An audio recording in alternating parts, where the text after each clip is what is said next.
Sir நம்ம படத்தில் வந்து ஹலோ சார் டைரக்டர் சார் நம்ம படத்தில் வந்து இவங்க மதர் வந்து ஏன்டா இன்னும் போயின்னு இருக்க ரேஷன் கடைக்கு போனால் கூட கை தடவரான்னு ஒரு டைலாக் வரும். இப்போ ரேஷன் கடையில் சம்மந்தப்பட்ட எல்லாமே இந்த படத்தை பற்றி ஏதோ கேஸ் போட போகணும்னு சொல்கிறாங்களே, அதை பற்றி உங்கள் கருத்து என்ன? அதான் சார், நம்ம குறிப்பிட்டு இவங்க தான் இப்படி தான் ஒரு நபர்னு ஒருத்தர் சொல்கிறோன்னா இப்போ எல்லா இடத்துலையுமே பாசிட்டிவ் நெகட்டிவ்னு இருக்கும், எந்த தொழிலாக இருக்கட்டும் எதுவாக இருந்தாலும். மற்றபடி இவங்க இப்படி தான் அப்படிங்கிற ஒரு எந்த முத்திரையும் யார் மேலேயும் திணிக்கிற அளவுக்கு நான் இது கிடையாது, அப்படி ஒரு எண்ணமும் கிடையாது. அந்த இடத்துல அந்த இதில் ஒரு கதாபாத்திரமாக தான் எடுத்துகிட்டு போகிறோமே ஒழிய, அதுக்கப்புறம் அதை தொடர்ந்து ஒரு சில சீக்வன்ஸும் இருந்துச்சு, அதை நம்ம நேரம் கருதி அதை கட் பண்ணிட்டோமே ஒழிய, மற்றபடி இப்படி தான் அப்படிங்கிற மாதிரி எந்த ஒரு எண்ணமும் இல்லை. கதாபாத்திரம் இப்போ வந்து ஒரு ஒரு அதாவது ரேஷன் கடைக்காரர் இருந்தார் படத்தில், அந்த குறிப்பிட்ட கேரக்டர் கனகவேலோட உலகத்தில் அந்த கதைக்குள்ளே அப்படி ஒரு கேரக்டர் இருந்தது. நேரம் கருதி ஆட்டோக்காரனை போய் அடிக்கிறான், அடுத்து அவனு, அந்த மாதிரி இருந்துச்சு படத்தில். பட் நேரம் கருதி அதை எடுத்துட்டாங்க. பட் அந்த மாதிரி எண்ணம் கண்டிப்பாக கார்த்திக் இருக்க வாய்ப்பே கிடையாது. யாரையும் புண்படுத்தணுங்கிற எண்ணம் கார்த்திக் இருக்குமாங்கிறது மிகப்பெரிய சந்தேகம் தான். அந்த ஒரு இப்போ ஏன்னா கதையை நான் கேட்டப்பவும் அது அந்த ஒருத்தன் அப்படி இருந்தாங்கிற மாதிரி தான் அது இருந்துச்சு. அண்ட் இது கண்டிப்பாக நாங்கள் பொதுவாக இதை சொல்லி யாரையுமே அப்படி நாங்கள் மனசார அப்படி யாருக்காவது ஒரு வேளை இது ஒரு மாதிரி பர்சனலாக ஃபீல் ஆயிருந்துச்சுன்னா அது கண்டிப்பாக வந்து அந்த எங்களோட வருத்தத்தையும் இங்கே பதிவு பண்ண விரும்புகிறோம். அப்படி ஒரு எண்ணம் எங்களுக்கு கிடையவே கிடையாது.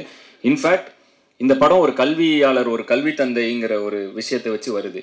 எங்கள் ப்ரொடியூசரே ஒரு மிகப்பெரிய எஜுகேஷனலிஸ்ட். ஸோ அதனால் நாங்கள் அதை அப்படி பொதுவாலாம் அப்படி இது பண்ண முடியும்னா அது ரொம்ப முடிந்தளவு யாரையும் காயப்படுத்தக்கூடாதுங்கிறது எங்கள் எண்ணம். அப்படி ஏதாவது காயப்பட்டிருந்தா தயவு செய்து எங்களை மன்னிச்சுக்கணும்.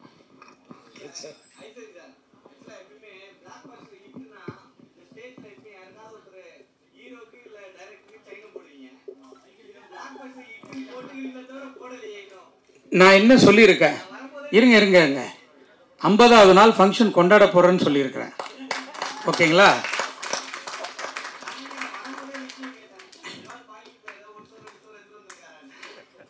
அதெல்லாம் ரொம்ப கம்மியாகிடும்.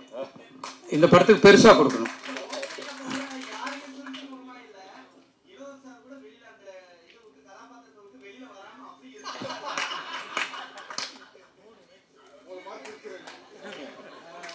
சார் ஐசரி சார் கல்வி தந்தை சொல்லிட்டு தியாகராஜன் சார் வந்து தவறு பண்ணுற மாதிரி கதை சொல்லியிருப்பாங்க.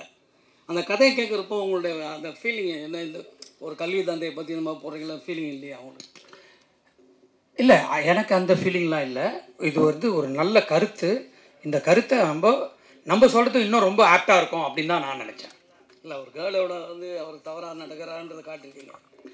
சினிமா தானேங்க, அப்போ தானே நம்ம மக்களுக்கு எடுத்து சொல்ல முடியும். இந்த கதை கேட்குறப்போ அந்த ஃபீலிங் உங்களுக்கு? இல்லை அதை கதை கேட்கும்போது எனக்கு கதை ரொம்ப பிடிச்சிருந்ததுனால தான் நானே எடுத்தேன் இந்த படத்தை. எல்லாருக்கும் மக்களுக்கு போய் சேரணும், எல்லா பெண்களுக்கும் போய் சேரணும் அப்படின்றது தான் என்னுடைய ஆசை. அது நிறைவேறிடுச்சு. அதில் எனக்கு ரொம்ப சந்தோஷம்.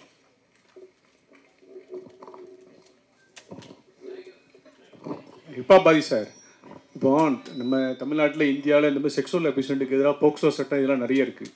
இன்னும் வந்து ஸ்கூலில் காலேஜில் பணிபுரிய இடங்கள்லாம் இந்த மாதிரி இதை தடுக்கிறதுக்கு என்ன செய்யணும்னு நீங்கள் நினைக்கிறீங்க? நிறைய ஸ்கிரிப்ட் பார்த்துருப்பீங்க, நிறைய பார்த்துருப்பீங்க, மக்கள்கிட்ட பேசியிருப்பீங்க. உங்களுடைய தனிப்பட்ட கருத்தாக என்ன நினைக்கிறீங்க?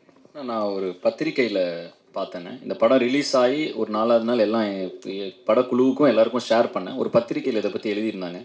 100 பேர்த்தில் 82 பேர் இருக்கிறது, 82 அந்த மாதிரி ஒரு, அதாவது ரொம்ப அதிகமாக 82 பேர் என்னமோ இதை பற்றி வெளியே சொல்கிறது இல்லை, இது எங்கேயுமே சொல்கிறது இல்லைங்கிற மாதிரி ஒரு ஆர்டிக்கலை ஒரு பத்திரிக்கை வந்து இந்த படம் ரிலீஸ் ஆகி அந்த வாரத்தோட சண்டே அன்னைக்கு இதை போட்டிருந்தாங்க. நான் எல்லாருக்கும் ஷேர் பண்ணேன்.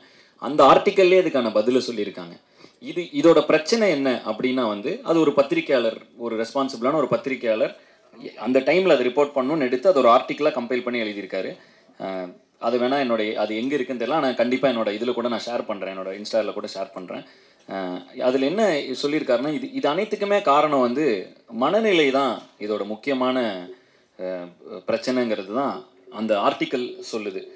நானும் இது எப்படி பார்க்குறேன் அப்படின்னா, பொதுவாகவே நம்ம வளர்கிற சூழ்நிலை, சுற்றி இருக்கிற என்விரான்மெண்ட், இது எல்லாமே ஒரு சின்ன வயசுலேருந்து ஒரு நாய்க்குட்டியை வளர்க்குறதுல கூட அப்படி தான். அது எப்படி அந்த என்விரான்மெண்ட்டுக்கு எப்படி இது என்வரான்மெண்ட் எப்படி இருக்கோ அதை பொறுத்து தான் அதோட குணாதிசயங்கள் இருக்கும்.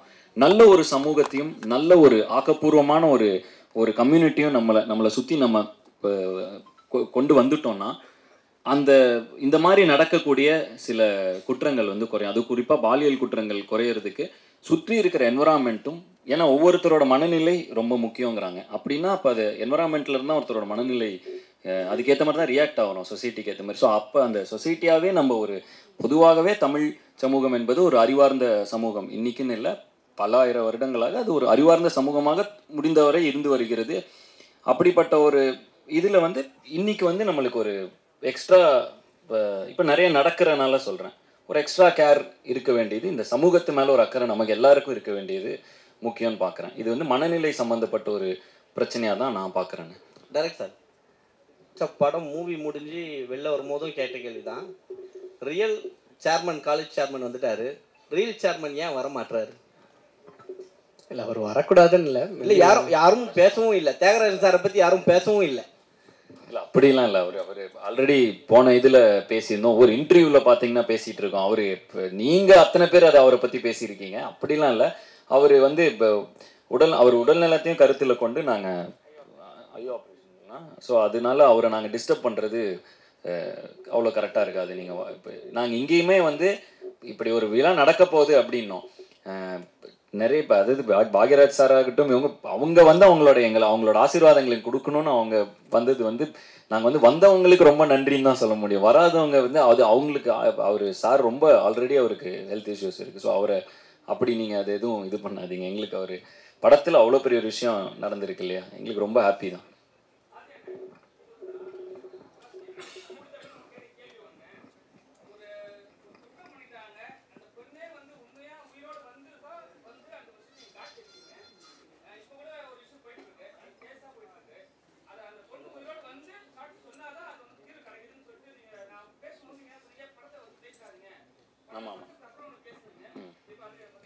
அதாவது நான் இந்த இடத்துல அப்படி தான் சொல்லணும்னு நம்ம சொல்லலை. அந்த கதையின் நாயகன், அந்த கனகவேலுங்கிறவன் என்ன சொல்கிறான்னா, அவனோட ஆதங்கத்தை பதிவு பண்ணுறான். இப்படிப்பட்ட ஒரு விஷயம் நடந்தால் இதை நிரூபிக்கிறதுக்கு செத்துப்போன பொண்ணே வந்து சாட்சி சொல்ல வேண்டியதாக இருக்கேங்கிற ஆதங்கத்தை பதிவு பண்ணுறான். ஆனால் அப்படி இருந்துடக்கூடாது, நடந்துட்டு தானே இருக்குது. ஆமாம், அதான் நான் சொன்னேன். இது என்னென்னா, இது என் கையில் இல்லை சார்ட் அவுட் பண்ணுறது. எனக்கும் இதில் பொறுப்பு இருக்குது, உங்களுக்கும் பொறுப்பு இருக்குது, நம்ம எல்லாருக்கும் பொறுப்பு இருக்கு.